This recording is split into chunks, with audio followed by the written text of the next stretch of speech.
Have you experienced some difficulty when grilling vegetables? Well, today I'm going to share with you some tips and tricks for grilled vegetable success. To get started, I think the most important part would be in preparing your vegetables. So, if you're going to grill zucchini or summer squash, cut them in bigger pieces on an extreme bias. So what that does is it gives you more surface area, and these are less likely to fall through the grates. You'll also get some really great grill marks on your zucchini. Peppers, don't cut them into too small pieces. These are quarter peppers and I leave the stem on. Makes it really easy to grill. Again, it's a bigger piece, more surface area, less likely to fall through. Onions. A lot of people, they like to grill onions and they cut them into slices, but that's really a big problem because they fall apart into pieces. Use the onion to your advantage here. Keep the root end on the onion and cut it into quarters. This way it will stay together on the grill. It won't fall apart into pieces like those rounds that you usually cut. Kale might be an item that you didn't know that you could grill, but it's really easy to grill, especially if you leave it on the stalk. It'll stay in one piece. It won't curl up too much and fall through the grates. So leave it whole. You can always trim it later. And romaine. Well, you could also grill endive, any leafy green, and it becomes a different type of salad. So give it a try. Asparagus, it's very popular, but does tend to fall through the grates. So a really great way to ensure that that doesn't happen is to skewer them on skewers. I like to double skewer so they're easy to flip.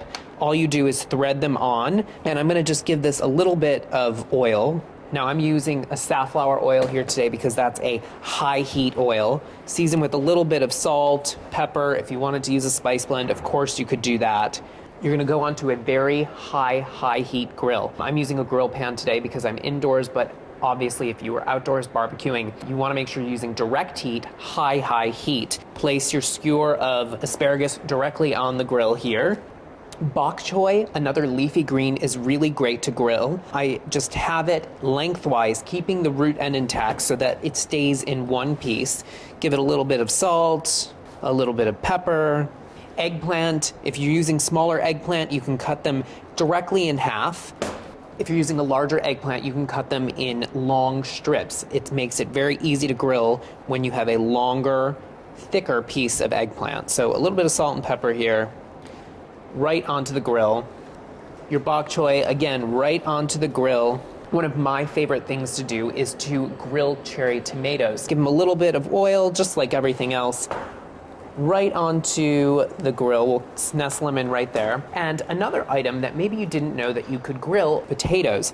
Grilling them raw, though, can be problematic because the outside will get too charred and the inside will not be cooked. So if you parboil them, so cook them briefly, cut them in half, give them a little bit of safflower oil, salt and pepper, and they go right on the grill. And this way they will cook nice and evenly and they won't get too charred. These will cook for a few minutes and you'll see just how beautiful and easy it is to do. So as you can see, the grilled vegetables, they're done. They're perfectly grilled. Everything has held up well. The potatoes have nice grill marks, bok choy, and of course, the grilled asparagus here. You can just easily slide it right off of the skewers, and they're in one piece.